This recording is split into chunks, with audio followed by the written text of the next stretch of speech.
നമ്മുടെ രക്ഷയ്ക്ക് വേണ്ടി താനേറ്റ മുറിവുകളാൽ സൗഖ്യം പ്രാപിക്കുവാനും നമ്മുടെ മരണത്തെ ജീവിപ്പിക്കുന്നതായ തൻ്റെ മരണത്താൽ ജീവൻ നേടുവാനും ഈ ദിവസങ്ങൾ നാം നമ്മുടെ കർത്താവിനോട് ചേർന്ന് നിലകൊള്ളുകയാണ്.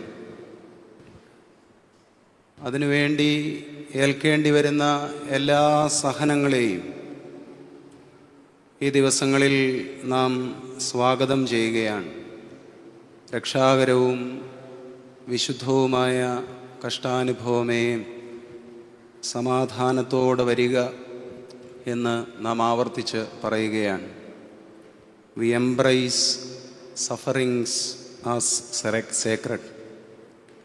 കഷ്ടാനുഭവങ്ങളെ വിശുദ്ധവും പുണ്യവുമായി നാം സ്വീകരിക്കുകയും പുണരുകയും ചെയ്യുകയാണ്. ദരിദ്രരോട് സുവിശേഷം പ്രസംഗിപ്പാനും പീഡിതരെ വിടുവിച്ചയപ്പാനും ബന്ധിതന്മാർക്ക് മോചനവും തകർന്നവർക്ക് ആശ്വാസവും അറിയിക്കുവാനും കർത്താവിൻ്റെ പ്രസാദവർഷം പ്രഘോഷിക്കുവാനുമായി അഭിഷിക്തനായ ക്രിസ്തു ശുശ്രൂഷിക്കുവാനും അനേകർക്ക് ജീവനെ മറുവിലയായി നൽകുവാനുമായിട്ടാണ് തൻ്റെ നിയോഗം എന്ന ബോധ്യത്തിൽ അധികാരിയുടെയും അത്ഭുത പ്രവർത്തകൻ്റെയും ഒന്നും പരിവേഷം ചാർത്തപ്പെടാതെ ദാസനും ശുശ്രൂഷകനും എന്ന വിധത്തിൽ തൻ്റെ ശിഷ്യന്മാരുടെ പാദങ്ങളെ കഴുകി പെസഹ താഴമേശയിൽ വെച്ച് തന്നെ വിഭാഗിച്ച് നൽകി ഗോകുൽത്തായുടെ മുകളിൽ മരത്തോട് ചേർത്ത് തറയ്ക്കപ്പെട്ടവനായി നിലകൊള്ളുവാൻ പോവുകയാണ്. സെറൂഗിലെ വിശുദ്ധനായ യാക്കോബ് നമ്മുടെ കർത്താവിൻ്റെ കുരിശിന്മേലുള്ള ഈ നിൽപ്പിനെ വ്യാഖ്യാനിക്കുന്നത് ഇപ്രകാരമാണ്: ഉയരങ്ങൾക്കും ആഴങ്ങൾക്കും മധ്യേ ഒരു തൂണുപോലെ അവൻ നാട്ടപ്പെട്ടു. ലോകത്തിൻ്റെ ഭാരം ശക്തമായി താങ്ങുവാൻ തക്കവണ്ണം അവൻ നിന്നു. അവൻ്റെ കൈകൾ ലോകത്തിൻ്റെ അറ്റങ്ങൾ ആശ്ലേഷിക്കത്തക്ക വിധം അവർ വലിച്ചു നീട്ടി.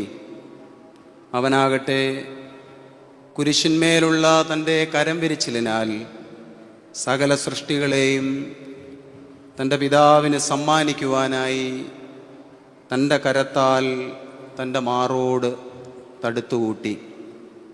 അവനാകട്ടെ കുരിശിന്മേലുള്ള തൻ്റെ കരം വിരിച്ചിലിനാൽ സകല സൃഷ്ടിയെയും തൻ്റെ പിതാവിന് സമ്മാനിക്കുവാനായി തൻ്റെ കരത്താൽ തൻ്റെ മാറോട് തടുത്തുകൂട്ടി. എത്ര പ്രഭയുള്ള ഒരു വർണ്ണനയാണിത്!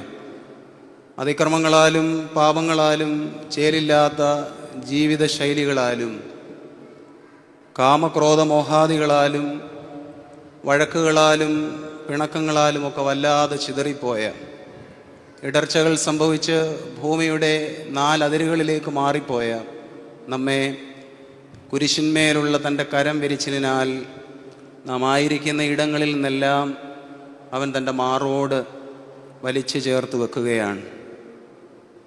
നിസ്വാർത്ഥമാകുന്ന സ്നേഹസഖ്യത്തിൽ നിന്നും വിശുദ്ധമായ ജീവിത പരിസരങ്ങളിൽ നിന്നും നമ്മെ വല്ലാതെ ചിതറിച്ചു കളയുക എന്നത് വക്രബുദ്ധികളുടെ ഹൃദയാഗ്രഹമാണ്.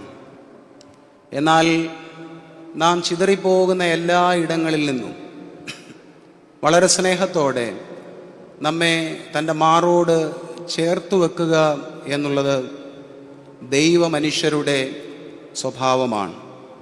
കളവും ഏഷണിയും പറഞ്ഞ് പരസ്പരം ചിതറിപ്പിക്കുന്ന മനുഷ്യർ ധാരാളം പെരുകുന്ന ഇടത്താണ് നാല് ദിക്കുകളിൽ നിന്നും മനുഷ്യാത്മാക്കളെ കൂട്ടിവരുത്തുവാൻ തക്കവണ്ണം നമ്മുടെ കർത്താവിൻ്റെ രക്ഷാകരമായ കുരിശ് നിലകൊള്ളുന്നത്. ഈ ദിവസങ്ങളിൽ വിശുദ്ധനായ അപ്രേം പിതാവിൻ്റെ പ്രാർത്ഥന പോലെ, കർത്താവേ, നിൻ്റെ കുരിശാകുന്ന കൂട്ടിലേക്ക് പാഞ്ഞു വരുവാനും വഞ്ചകനായ സർപ്പത്തിൽ നിന്ന പോലെ സർപ്പത്തിൽ നിന്ന് രക്ഷപ്പെടുവാൻ തക്കവണ്ണം വന്നെത്തുവാൻ സാധ്യമാകാത്ത നിൻ്റെ കുരിശിൻ്റെ മുകളിൽ വാസമാക്കുവാനും വലയിൽ നിന്ന് പറന്നകലുന്ന പ്രാവിനെ പോലെ അപരാധങ്ങളിൽ നിന്ന് പറന്നകലുവാനും ഞങ്ങളെ യോഗ്യരാക്കണമേ എന്ന് നമുക്ക് പ്രാർത്ഥിക്കാം. അല്പനേരത്തെ ചിന്തയ്ക്കായി തിരഞ്ഞെടുക്കുന്ന വേദഭാഗം പരിശുദ്ധനായ പൗലോസ് അപ്പോസ്തലൻ റോമർക്കെഴുതിയ ലേഖനം 8-ാം അധ്യായം 32-ാം വാക്യമാണ്. അവിടെ എഴുതിയിരിക്കുന്നത് ഇപ്രകാരമാണ്: സ്വന്തം പുത്രനെ ആദരിക്കാതെ നമുക്കെല്ലാവർക്കും വേണ്ടി ഏൽപ്പിച്ചു തന്നവൻ അവനോട് കൂടെ സകലവും നമുക്ക് നൽകാതിരിക്കുമോ?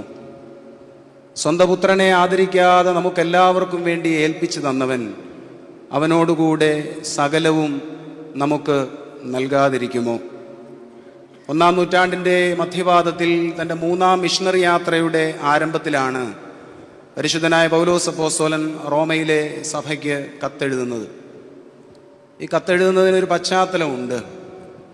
യഹൂദ മതത്തിൽ നിന്ന് ക്രിസ്തീയ വിശ്വാസത്തിലേക്ക് വന്നവരും മറ്റ് വിജാതീയ വിശ്വാസങ്ങളിലായിരുന്നു അവിടെ നിന്ന് ക്രിസ്തീയ വിശ്വാസത്തിലേക്ക് കടന്നു വന്നവരുമായി സംയോജിതമായ ഒരു വിശ്വാസ സമൂഹമാണ് അന്ന് റോമിലുണ്ടായിരുന്നത്. അതുകൊണ്ട് തന്നെ വിവിധ തരത്തിലുള്ള തർക്കങ്ങളും കലഹങ്ങളും പിണക്കങ്ങളും അവരുടെ ഇടയിൽ അനുദിനം വർദ്ധിച്ചു വന്നുകൊണ്ടേയിരുന്നു. ഇവർക്കിടയിൽ എപ്പോഴുമുള്ള ഒരു തർക്കമായിരുന്നു, രക്ഷ എന്നത് ഒരു വിഭാഗം ആളുകൾക്ക് മാത്രമുള്ളതാണ്. അവർക്ക് മാത്രമേ രക്ഷയിലേക്കും നിത്യജീവനിലേക്കും പ്രവേശിക്കുവാൻ തക്കവണ്ണം സാധിക്കുകയുള്ളൂ. മറ്റാർക്കും രക്ഷയും നിത്യജീവനും അനുഭവിക്കുവാൻ തക്കവണ്ണം സാധിക്കുകയില്ല എന്നൊരു ധാരണ നിമിത്തം വിവിധ തരത്തിലുള്ള പിരിവുകളും അതിനോടൊപ്പം തന്നെ പക്ഷം ചേരലുകളും ഒക്കെ ആ സഭയിൽ നിലനിന്നിരുന്നു. അങ്ങനെ തർക്കങ്ങളിലേക്കും വഴക്കുകളിലേക്കും വിശ്വാസ സമൂഹം കടന്നു പോകുന്നത് കണ്ടിട്ട് ആരും നീതിമാന്മാരില്ല എന്നും എല്ലാവരും പാപികളാണെന്നും നമ്മുടെ കർത്താവിൻ്റെ കുരിശിലെ പരമയാഗമാണ് ഈ പാപത്തിൽ നിന്ന് നമ്മെ നീതീകരിച്ചിരിക്കുന്നതെന്നും അത് പിതാവാം ദൈവത്തിന് നമ്മോടുള്ള വലിയ സ്നേഹം നിമിത്തമാണെന്നും പൗലോസ് അപ്പോസ്തലൻ റോമയിലെ വിശ്വാസികളെ പഠിപ്പിക്കുകയാണ്. ഇവിടെ പൗലോസ് അപ്പോസ്തലൻ പിതാവാം ദൈവത്തിൻ്റെ അനന്തമായ സ്നേഹത്തെ പറ്റിയാണ് ആദ്യ വാക്കുകളിൽ തന്നെ അവരെ ഓർമ്മിപ്പിക്കുന്നത്. തൻ്റെ ഏകജാതനെ ആദരിക്കാതെ അവൻ നമുക്കെല്ലാവർക്കും വേണ്ടി തൻ്റെ ഏകജാതനെ കുരിശിൽ തറപ്പിനായി കഷ്ടത അനുഭവത്തിനായി അവൻ വിട്ടു നൽകി എന്ന്. സത്യത്തിൽ പിതാവാം ദൈവത്തിന് നമ്മോടുള്ള ഈ സ്നേഹം വിശുദ്ധനായ യോഹന്നാനും വളരെ ഭംഗിയായി തിരുവചനത്തിൽ രേഖപ്പെടുത്തുന്നുണ്ട്.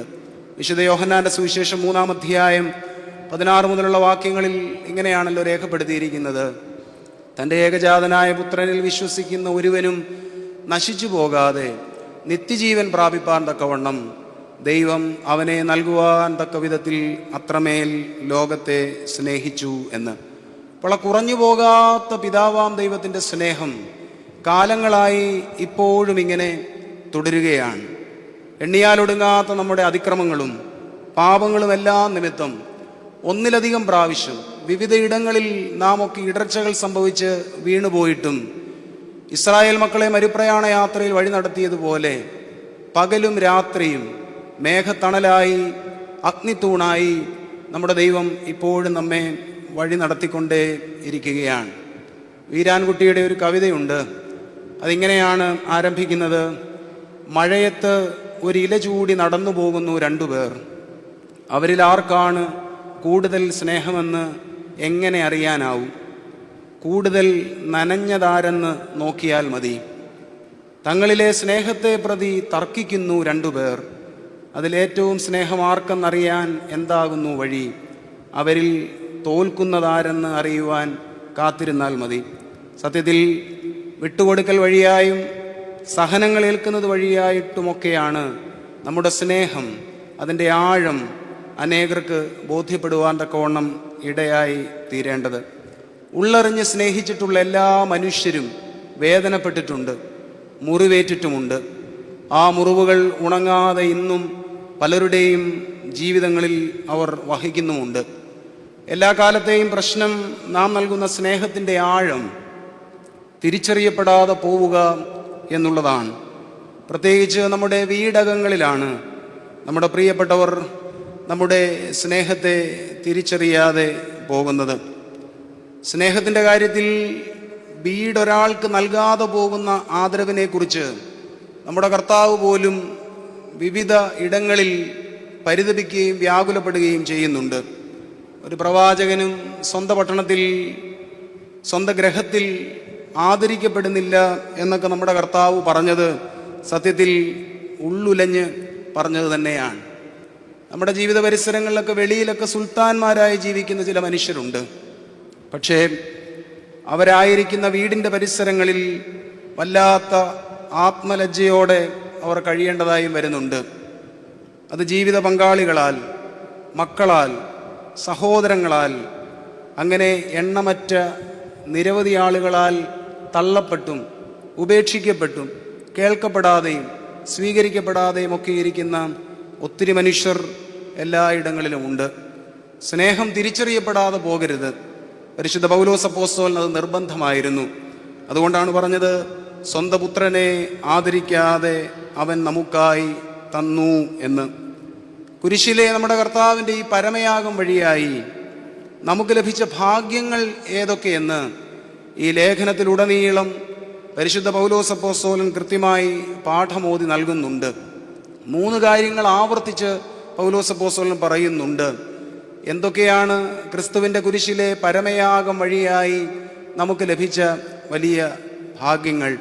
ഒന്നാമതായി പറയുന്നു, കുരിശിലെ ക്രിസ്തുവിൻ്റെ പരമയാഗം വഴിയായി നമ്മുടെ അപരാധങ്ങളുടെ ക്ഷമ നമുക്ക് സിദ്ധിച്ചു. Forgiveness of since.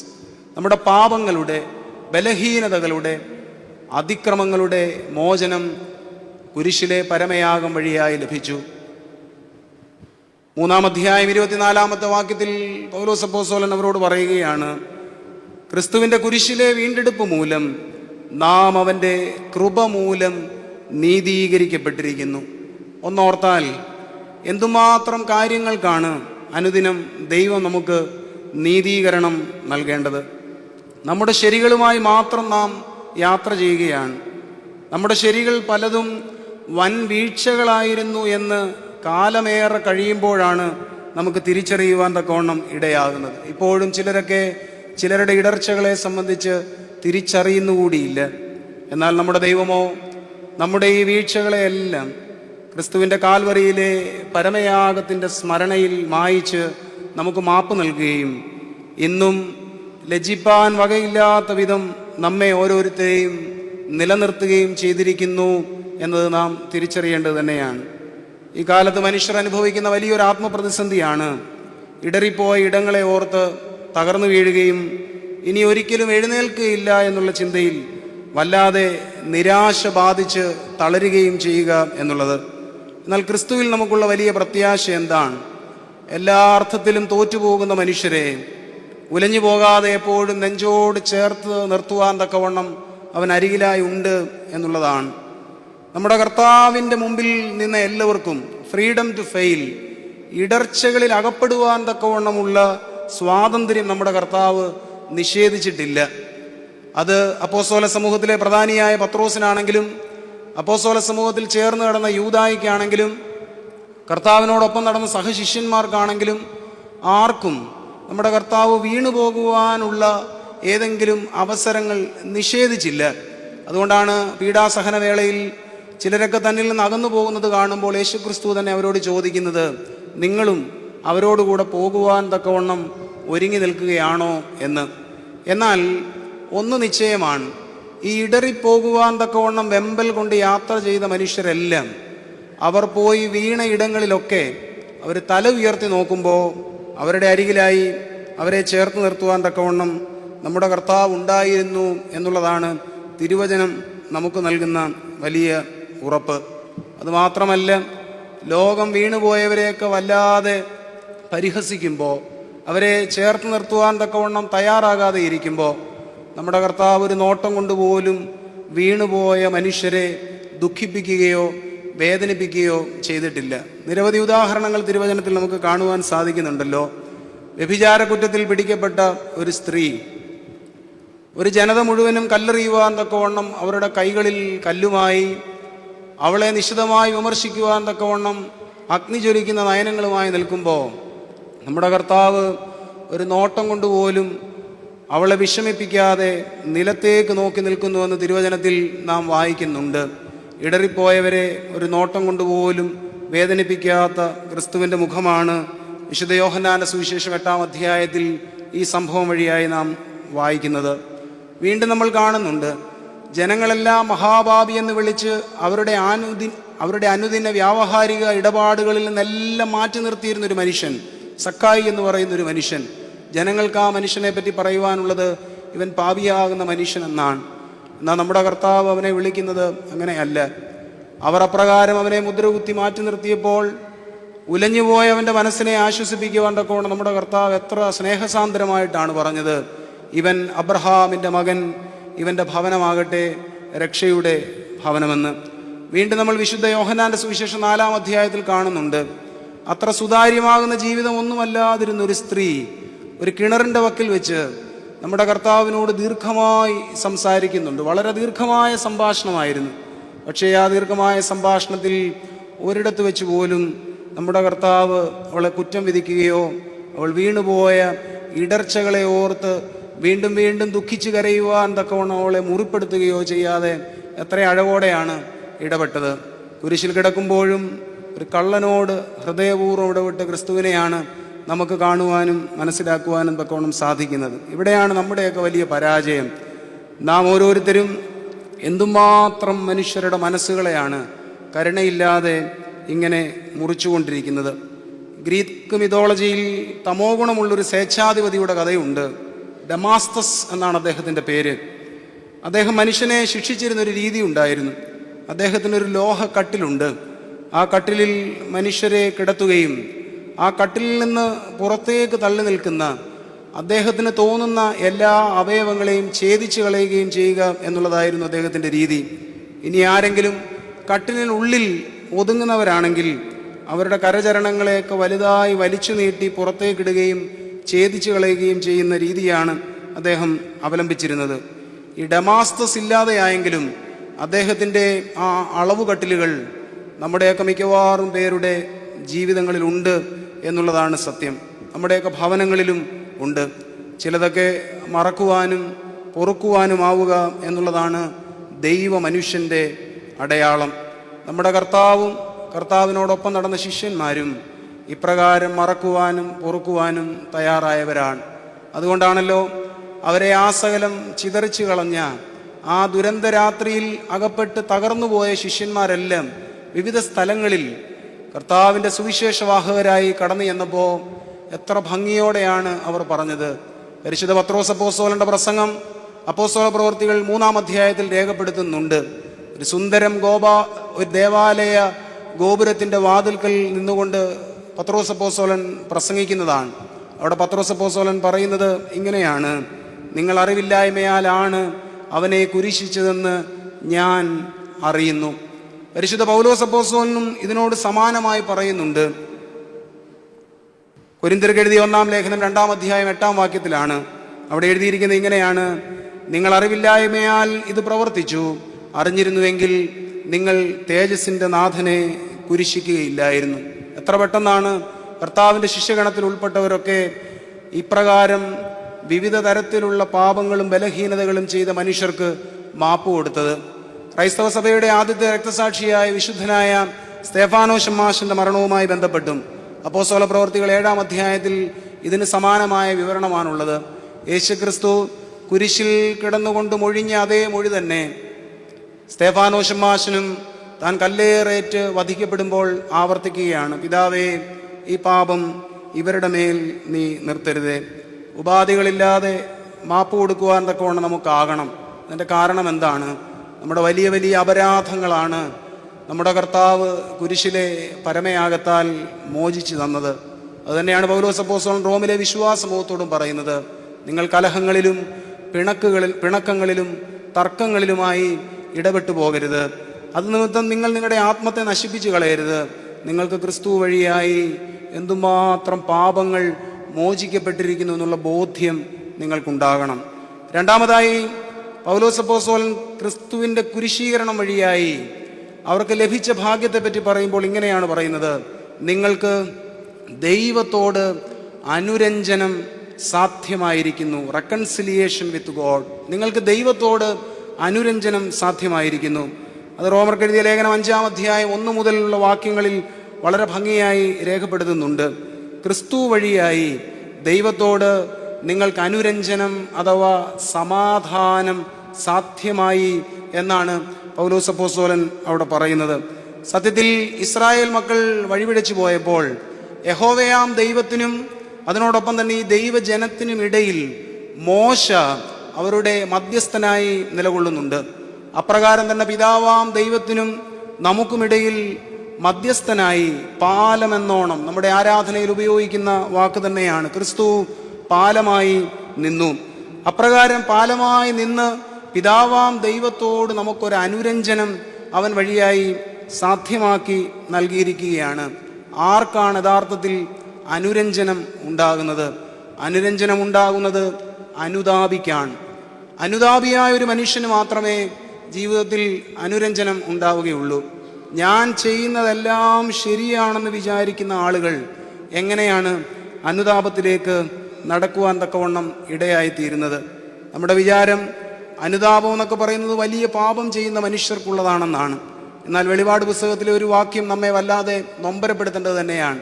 വെളിപാട് പുസ്തകം 2-ാം അധ്യായം 5 മുതലുള്ള വാക്യങ്ങളിൽ എഫേസൂസിലെ ദൈവസഭയോട് ഇങ്ങനെയാണ് പറയുന്നത്: നിങ്ങളെക്കുറിച്ച് ഒരു കുറവ് എനിക്ക് പറയുവാനുണ്ട്. അത് കവർച്ച നടത്തിയതോ വ്യഭിചാരം ചെയ്തതോ മോഷ്ടിച്ചതോ ഒന്നും തന്നെ ആയിരുന്നില്ല. അവരോട് പറയുന്ന കുറവ് ഇങ്ങനെയാണ് രേഖപ്പെടുത്തിയിരിക്കുന്നത്: നീ നിന്റെ ആദ്യ സ്നേഹം വിട്ടുകളഞ്ഞു. ഇതാണ് നിന്റെ അപരാധം, ആദ്യ സ്നേഹം വിട്ടുകളഞ്ഞു. അങ്ങനെ ഓർക്കുമ്പോൾ ഏറ്റുപറയുകയും ഉപേക്ഷിക്കുകയും ചെയ്യേണ്ട, അനുതാപത്തിലേക്ക് വളരേണ്ടതായ എന്തുമാത്രം പാപങ്ങളാണ് നാം ആയിരിക്കുന്ന ഇടങ്ങളിൽ നമുക്ക് ചുറ്റും നാം ഓരോരുത്തരും കൂട്ടിവെച്ചിരിക്കുന്നത് അത്രയും. അതുകൊണ്ട് അനുതാപം സ്വർഗരാജ്യത്തിൻ്റെ കവാടത്തിലേക്ക് നമ്മെ പ്രവേശിപ്പിക്കുന്ന വഴിയായി തിരിച്ചറിഞ്ഞ് ദൈവത്തോട് അനുരഞ്ജനപ്പെടുവാൻ തക്കവണ്ണം നമുക്ക് ഇടയാകണം. ദുഃഖവെള്ളിയുടെ ആരാധനയിൽ നമ്മുടെ കർത്താവിനോടൊപ്പം കുരിശിച്ച 2 കള്ളന്മാരുടെ സംവാദം വളരെ ഭംഗിയായി രേഖപ്പെടുത്തിയിട്ടുണ്ട്. അവരിൽ ഒരാൾ പറുദീസായുടെ അവകാശിയായി തീരുന്നുവെന്നും നമുക്ക് അറിയാവുന്നതാണ്. സ്ലീബ മുത്തുന്ന സമയത്ത് പാടുന്ന ധ്യാനഗീതത്തിൽ ക്രോബെ മാലാഖയും കള്ളൻ തീത്തോസും തമ്മിലുള്ള വിശദമായ സംഭാഷണം രേഖപ്പെടുത്തിയിട്ടുണ്ട്. ഈ കള്ളൻ പറുദീസായുടെ അവകാശിയായി പറുദീസായുടെ വാതിൽക്കൽ എത്തുന്നുണ്ട്. പറുദീസായുടെ വാതിൽക്കൽ എത്തുമ്പോൾ അവിടെ ഏദൻ തോട്ടത്തിന് കാവൽ നിൽക്കുന്ന വാളേന്തിയ ക്രൂബെ മാലാഖ ഈ കള്ളനോട് ചോദിക്കുന്ന കുറേ ചോദ്യങ്ങൾ അവിടെ പദ്യരൂപത്തിൽ രേഖപ്പെടുത്തിയിട്ടുണ്ട്. ആദ്യം ചോദിക്കുന്ന ചോദ്യം ഇതാണ്: നീ എങ്ങനെ ഇവിടെ വന്നു? നിങ്ങളുടെ പിതാവായ ആദാം തോട്ടത്തിൽ നിന്ന് ആദ്യം ഇറങ്ങിപ്പോയി, പിന്നീട് ഒരു മനുഷ്യനും ഇവിടെ വന്നിട്ടില്ല. നീ എങ്ങനെയാണ് ഇവിടെ വന്നത്? അതിന് ഈ കള്ളൻ തീത്തോസ് കൊടുക്കുന്ന ഉത്തരം നമ്മുടെ ആരാധനയിൽ എഴുതിയിരിക്കുന്നത് ഇങ്ങനെയാണ്: 2 കാര്യങ്ങൾ ഉള്ളതുകൊണ്ടാണ് ഞാനിവിടെ വന്നത്. ഒന്ന്, നമ്മുടെ കർത്താവിൻ്റെ ജയകരമാകുന്ന സ്ലീബ എൻ്റെ കയ്യിലുണ്ട്. 2, അനുതാപം എൻ്റെ കയ്യിലുണ്ട്. അതുകൊണ്ട് മാറി നിൽക്കൂ, ഞാൻ മാമക സ്ഥാനം പോകട്ടെ എന്ന് ഈ കള്ളൻ മാലാഖയോട് പറയുന്നതായി നമ്മുടെ ആരാധനയിൽ രേഖപ്പെടുത്തലുണ്ട്. ആർക്കാണ് സ്വർഗരാജ്യം അവകാശിക്കുവാൻ തക്കവണ്ണമാകുന്നത്?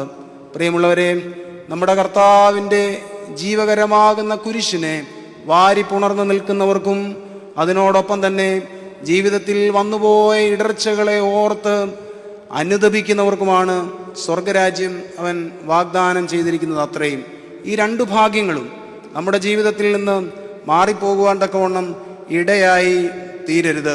മൂന്നാമതായി, ക്രിസ്തുവിൻ്റെ കുരിശീകരണം വഴിയായി എന്ത് ഭാഗ്യമാണ്, എന്ത് മോചനമാണ് നമുക്ക് ഓരോരുത്തർക്കും ലഭിച്ചിരിക്കുന്നതെന്ന് പൗലോസ് അപ്പോസ്തലൻ റോമിലെ വിശ്വാസ സമൂഹത്തോട് പറയുന്നു. മൂന്നാമതായി, കുരിശീകരണം വഴിയായി ലഭിച്ചത് അവൻ്റെ സ്വരൂപത്തോടുള്ള അനുരൂപമാണ്. നാം അവൻ്റെ സ്വരൂപത്തോട് അനുരൂപപ്പെടുവാൻ തക്കവണ്ണം ഇടയാകുന്നു. Conformity to his image. അവൻ്റെ സ്വരൂപത്തോട് കുരിശീകരണം വഴിയായി നാം ഇതാ അനുരൂപപ്പെടുന്നു. റോമർക്ക് എഴുതിയ ലേഖനം 8-ാം അധ്യായം 20 മുതലുള്ള വാക്യങ്ങളിൽ വളരെ ഭംഗിയായി ഇങ്ങനെ രേഖപ്പെടുത്തിയിരിക്കുന്നു: അവൻ തൻ്റെ സ്വരൂപത്തോട് നമ്മെ അനുരൂപരാക്കുന്നു. അനുതാപം വഴി ഒരു മനുഷ്യനുണ്ടാകുന്ന മാറ്റമാണിത്. നമ്മുടെ ജീവിതത്തിൽ അനുതാപമുണ്ടെങ്കിൽ നമുക്ക് അവൻ്റെ സ്വരൂപത്തോട് അനുരൂപപ്പെടാൻ തക്കവണ്ണം ഇടയാകും. എന്താണ് ആത്മീയത? ആത്മീയത എന്നത് നമ്മൾ ചൊല്ലുന്ന പ്രാർത്ഥനകളും സാഷ്ടാംഗ പ്രണാമങ്ങളും മാത്രമായി തെറ്റിദ്ധരിക്കപ്പെട്ടു പോകരുത്. ക്രിസ്തുവിൻ്റെ ഗന്ധത്തിലേക്ക് വളരുക എന്നതാണ് ആത്മീയത. ക്രിസ്തുവിൻ്റെ ഗന്ധത്തിലേക്ക് വളരുവാൻ തക്കവണ്ണം ഇടയാവുക. ക്രിസ്തുവിൻ്റെ അടയാളങ്ങളിലേക്ക് വളരുക എന്നുള്ളത് വളരെ എളുപ്പമുള്ള കാര്യമാണ്. കയീൻ സഹോദര ഹത്യ ചെയ്തതിന് ശേഷം ഓടിപ്പോകുമ്പോൾ അവനും ഒരടയാളം ലഭിച്ചതായി നാം വായിക്കുന്നുണ്ട്. അടയാളം വഹിക്കുന്നതല്ല ആത്മീയത, മറിച്ച് അവനായി തീരുന്നതാണ്, ക്രിസ്തുവായി തീരുന്നതാണ് യഥാർത്ഥ ആത്മീയത എന്നുള്ളത്. യേശുക്രിസ്തുവിൻ്റെ ഈ ഗന്ധത്തിലേക്ക് ഞങ്ങളൊക്കെ വളർന്നുവെന്ന് പൗലോസ് അപ്പോസ്തലനൊക്കെ എത്ര ധൈര്യത്തോടെയാണ് പറയുന്നത്. കൊരിന്തിലെ വിശ്വാസ സമൂഹം അവനെതിരെ അപവാദങ്ങളും ആക്ഷേപങ്ങളും പറയുമ്പോൾ പൗലോസ് അപ്പോസ്തലൻ അവരോട് പറഞ്ഞത് ഇങ്ങനെയാണ്: we are the aroma of Christ to God. ഞങ്ങൾ ദൈവത്തിന് ക്രിസ്തുവിൻ്റെ പരിമളങ്ങളാണ്. നമ്മുടെ കർത്താവിനൊരു ഗന്ധമുണ്ട്. അത് നമ്മുടെ ആരാധനയിൽ ആവർത്തിച്ച് പറയുന്നുണ്ട്. പ്രത്യേകിച്ച് വിശുദ്ധ മൂറോൻ കൂദാശിയുടെ ഗീതങ്ങളിലും പ്രാർത്ഥനകളിലും 60-ലധികം തവണയാണ് പറയുന്നത് നമ്മുടെ കർത്താവിനൊരു ഗന്ധമുണ്ടെന്ന്. നിൻ മണമേറ്റ് ആനന്ദിപ്പാൻ അവരോടി വരും നിന്നരികിൽ. വിശുദ്ധ വേദപുസ്തകത്തിലെ ഒരു ഭാഗം പിതാക്കന്മാർ കാവ്യാത്മകമായി വ്യാഖ്യാനിച്ചതാണത്. അതിന്ന് രാവിലത്തെ ആരാധനയിൽ നാം വായിച്ചു കേട്ടതുമാണ്. യേശുതമ്പുരാനും ശിഷ്യന്മാരും ഗലീലായിൽ ആരംഭിച്ച യാത്ര അവർ തലസ്ഥാന നഗരിയായ യെരുശലേമിലെത്തിയപ്പോൾ ഗലീലായിൽ 12 പേരെ കൂടെ ഉണ്ടായിരുന്നുള്ളൂ. പക്ഷേ തലസ്ഥാന നഗരിയായ യെരുശലേമിലെത്തിയപ്പോൾ ഒരു നഗരം മുഴുവനും ഇളകി അവൻ്റെ പിന്നാലെ പോയി. ഇത് കണ്ടപ്പോൾ പരീശന്മാരും സാദൂക്യരും ഒക്കെ തമ്മിൽ പരസ്പരം പരാതി പറയുന്നത് പോലെ പറഞ്ഞു: നമ്മെ കൊണ്ട് ഒന്നിനും ആവുന്നില്ലല്ലോ, കണ്ടാലും ഇതാ ലോകം മുഴുവനും അവൻ്റെ പിന്നാലെ പോയിക്കഴിഞ്ഞു എന്ന്. ഇതിനെ കാവ്യാത്മകമായി വ്യാഖ്യാനിച്ച് എത്ര ഭംഗിയായിട്ടാണ് എഴുതിയിരിക്കുന്നത്. ക്രിസ്തുവേ, നിന്റെ ശരീരത്തിൽ നിന്ന് അഭൗമമാകുന്നൊരു സുഗന്ധം പുറപ്പെടുന്നു. ബഹുജാതികൾ അതിലാകൃഷ്ടരായി നിന്റെ പിന്നാലെ വരുന്നു. നിൻ മണമേറ്റാനന്ദിപ്പാൻ അവരോടി വരും നിന്നരികിൽ. ക്രിസ്തുവിനൊരു ഗന്ധമുണ്ടെന്ന് വീണ്ടും നമ്മുടെ ആരാധനയിൽ ഉടനീളം പറയുന്നുണ്ട്. വിശുദ്ധ മാമോദീസ കൂദാശയിൽ വിശുദ്ധ മൂറോൻ തൈലം കൊണ്ട് കുഞ്ഞിനെ അഭിഷേകം ചെയ്യുമ്പോൾ ചൊല്ലുന്ന പ്രാർത്ഥനയിലെ ആദ്യത്തെ വാക്ക് ഇങ്ങനെയാണ്: മശിഹായുടെ പരിമളവാസന. ക്രിസ്തുവിനൊരു ഗന്ധമുണ്ട്. അത് ഈ മൂറോൻ തൈലത്തിൻ്റെ ഗന്ധമാണെന്നാണ് പറയുന്നത്. നമ്മൾ കെന്താക്കാലത്ത് പാടുന്ന പാട്ടുകളിൽ എത്ര ഭംഗിയായിട്ടാണ് എഴുതിയിരിക്കുന്നത്: നിൻ മുറിവുകളി നേറ്റേൻ മൂറോൻ മണമെന്നാഥ. നമ്മുടെ കർത്താവിനൊരു ഗന്ധമുണ്ട്. ആ ഗന്ധത്തിലേക്കുള്ള വളർച്ചയാകണം നമ്മുടെ ജീവിതത്തിൽ ഉണ്ടാകേണ്ടത്. നിരവധി ഇടങ്ങളിൽ നമ്മുടെ ആരാധനയിൽ ഇത് ആവർത്തിക്കുന്നുണ്ട്. വിശുദ്ധ കുർബാനയിലെ സദറാ പ്രാർത്ഥനയിൽ പറയുന്നുണ്ട്: നിന്റെ ദിവ്യജ്ഞാനമാകുന്ന സുഗന്ധം നീ ഞങ്ങളുടെ ഹൃദയങ്ങളിൽ നിറച്ചു. ക്രിസ്തു അടിമുടി സുഗന്ധമായി മാറിയവനാണ്. ആ സുഗന്ധത്തിലേക്ക് ചേർന്ന് നടപ്പാൻ തക്കവണ്ണം നമുക്ക് ഇടയായി തീരണം. എങ്കിൽ മാത്രമേ നാം അവൻ്റെ സ്വരൂപത്തോട് അനുരൂപപ്പെടുകയുള്ളൂ. നമ്മുടെ ജീവിതയാത്രയിൽ ക്രിസ്തുവിൻ്റെ ഗന്ധം അറിഞ്ഞുമറിയാതെയും നമുക്കേവർക്കും നഷ്ടമായി പോയിട്ടുണ്ട്. അത് നമ്മൾ ചാരി നിന്ന ഇടങ്ങൾ നിമിത്തമായിട്ടാണ്. എന്തിനോടാണോ നാം കൂടുതൽ ഇടപെടുന്നത് അതിൻ്റെ ഗന്ധം നമുക്കുണ്ടാകും എന്നുള്ളത് സ്വാഭാവികമായി തിരിച്ചറിയാവുന്ന കാര്യമേ ഉള്ളൂ. ക്രിസ്തുവിനെ ചാരുന്നവന് ക്രിസ്തുവിൻ്റെ ഗന്ധമാകും. ഈ ഒരാഴ്ചക്കാലം ദീർഘമായ പ്രാർത്ഥനകളും സാഷ്ടാംഗ പ്രണാമവും ഒക്കെയായി ദേവാലയത്തോടും അവനോടും ചേർന്ന് നാം സ്ഥിതി ചെയ്യുകയാണ്, നിലകൊള്ളുകയാണ്. അങ്ങനെയെങ്കിൽ ഈ ആഴ്ചക്കാലം പൂർത്തീകരിക്കപ്പെടുമ്പോൾ വലിയ ഗുണപരമായ മാറ്റം, വലിയ സുഗന്ധം ക്രിസ്തുവിൻ്റേതായി നമുക്ക് അവകാശിക്കുവാൻ തക്കവണ്ണം ഇടയായി തീരട്ടെ എന്ന് പ്രാർത്ഥിക്കുകയാണ്. ഞാൻ എൻ്റെ വാക്കുകളെ ഉപസംഹരിക്കുന്നു. തൻ്റെ പുത്രനെ ആദരിക്കാതെ നമുക്ക് വേണ്ടി അവൻ ഏൽപ്പിച്ച് നൽകി. അതുവഴിയായി നമുക്ക് ലഭിച്ച ഗുണങ്ങൾ ഏതൊക്കെയാണ്? വളരെ ഭംഗിയായി പൗലോസ് അപ്പോസ്തലൻ റോമർക്ക് എഴുതിയ കത്തിൽ പറയുന്നു: അവൻ്റെ കുരിശീകരണം വഴിയായി അപരാധങ്ങളുടെ മോചനം നമുക്ക് ലഭിച്ചു. നാമും മാപ്പ് കൊടുക്കുകയും മാപ്പ് അനുഭവിക്കുകയും ചെയ്യുക വഴിയായി അനേകരുടെ ഹൃദയങ്ങളിൽ ഇടം നേടുവാൻ തക്കവണ്ണം ഇടയാവട്ടെ. ദൈവത്തോടുള്ള അനുരഞ്ജനം നാം ക്രിസ്തുവിൻ്റെ കുരിശിലെ പരമയാഗം വഴിയായി അനുഭവിച്ചതാണ്. ദൈവത്തോടുള്ള അനുരഞ്ജനം സാധ്യമായി. അനുരഞ്ജനം ഉണ്ടാകുന്നത് അനുതാപിക്കാണ്. വീണുപോയ ഇടങ്ങളെയൊക്കെ ഓർത്ത് ഒന്ന് അനുതപിക്കുവാൻ ഈ ദിവസങ്ങൾ നമുക്ക് ഇടയായി തീരട്ടെ. മൂന്നാമതായി നമുക്ക് ലഭിക്കുന്നത് അവൻ്റെ സ്വരൂപത്തോടുള്ള സാദൃശ്യമാണ്. അതിനോട് നാം അനുരൂപപ്പെടുകയാണ്. സ്വരൂപത്തോട് അനുരൂപപ്പെടുമ്പോൾ അവൻ്റെ ഗന്ധമുള്ളവരായി നാം മാറുക തന്നെ ചെയ്യും.